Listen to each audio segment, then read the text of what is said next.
نبی پاک صلی اللہ تعالی علیہ وسلم کا نا ایک راز لیک ہو گیا۔ حضور مکہ مکرمہ پر حملہ کرنا چاہتے تھے تو ایک خط لکھ کے دیا گیا ایک عورت کو کہ جا کے پہلے سے آگاہ کر دو مکے والوں کو کہ تم پر حملہ ہونے والا ہے۔ اس عورت نے وہ خط اپنے بالوں میں چھپایا اور وہ نکل گئی۔ اللہ تعالیٰ نے محبوب پاک کو اطلاع دی۔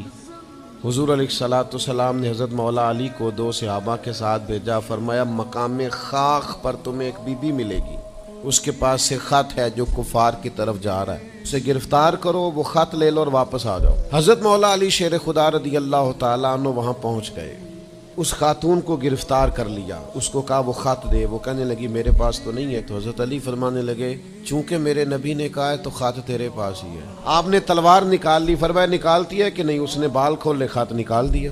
وہ خط جب کھولا تو خط لکھا تھا حضرت حاتم بن ابی بلتع رضی اللہ تعالیٰ عنہ، بدری صحابی۔ حضرت عمر کہنے لگے مجھے اجازت دے میں اس کی گردن کاٹوں، اس نے ہمارا راز فاش کیا ہے۔ کتنی بڑی بات ہے۔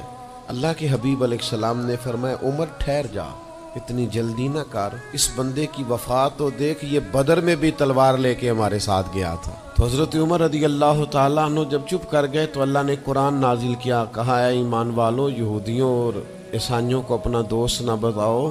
حضور فرمانے لگے دیکھ لو عمر، اللہ نے اسے مومن کہہ کے پکارا ہے۔ اب نبی کریم نے فرمایا بتاؤ یہ تم نے کیا کیا؟ تو عرض کی یا رسول اللہ صلی اللہ علیہ وسلم آپ میرا ظاہر باطن جانتے ہیں، جتنے بھی یہاں سے لوگ ہجرت کر کے مکے سے آئے ہیں نا، ان کا کوئی نہ کوئی رشتہ دار مکے میں ہے جو ان کے رشتہ داروں کا، بال بچوں کا، گھر والوں کا دھیان رکھتا، میرا وہاں کوئی بھی نہیں۔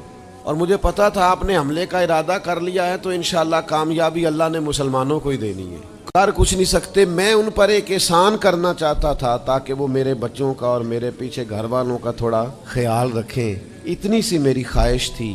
میرے نبی کریم نے ان کا عذر قبول کر لیا اور میں ٹھیک ہے، آپ جو کہہ رہے ہیں بات ایسے ہی ہے، آپ کو اسلام کو نقصان نہیں پہنچانا چاہتے۔ تو اتنی بڑی بظاہر بات تھی لیکن حضور نے قبول کر لی۔ معنی کیا ہے کہ دوستوں کی پچھلی نیکیاں بھی یاد رکھنی چاہیے۔ ہم کیا کرتے ہیں؟ ہم کہتے ہیں جی اب وہ یہ نہیں کر رہا، بھئی تب کر رہا تھا نا تو تب کی یاد کر لو۔ ہم کیا کرتے ہیں؟ ہم 99 دفعہ کسی نے نیکی کی ہے تو ہم کہتے ہیں 100/100 چاہیے، آج بھی یہ کرے گا تو پھر تو قابل قبول ہے۔ تو اس سے کیا ہوتا ہے؟ اس سے تکلف پیدا ہوتا ہے۔ ایک آدمی روز کیسے نیکی کر سکتا ہے؟ نبی پاک فرماتے ہیں میں بارگاہ خداوندی میں پہنچا، اللہ نے فرمایا ابھی میرے لیے کیا لائے ہو؟ میں نے کہا مولا وہ لایا ہوں جو تیرے پاس کوئی نہیں۔ رب کریم کو سارا پتہ ہے، پھر بھی پوچھتا ہے محبوب میرے پاس کیا نہیں؟ فرمایا تیرے پاس عاجزی لے کے آیا ہوں، تجھ سے بڑا کوئی نہیں، تو کس کے آگے عاجزی کرے گا؟ سب سے بڑا تو ہے، میں عاجزی لایا ہوں۔ تو کہا بھی مانگ لے۔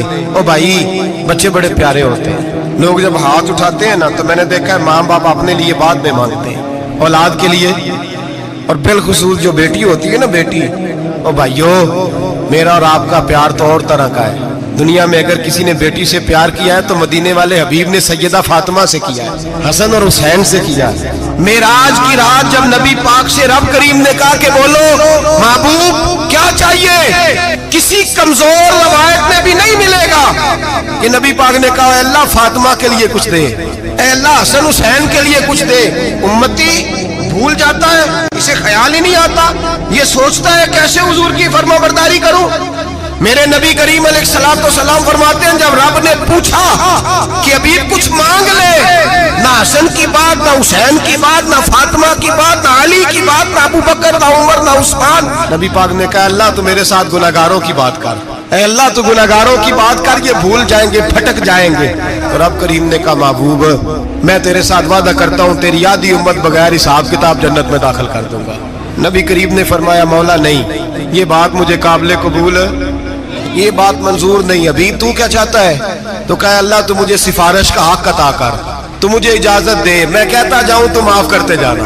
حضور کہہ سکتے تھے نا چلو آدھی بخشی گئی، بھئی آدھی اچھے عمل کرے، فرمایا نہیں مجھے حق شفاعت دے۔ نبی پاک فرماتے ہیں میرے رب نے مجھے سفارش کا حق دیا ہے، میں قیامت میں سفارش کرتا جاؤں گا، اللہ میری امت کو جنت عطا کرتا جائے گا۔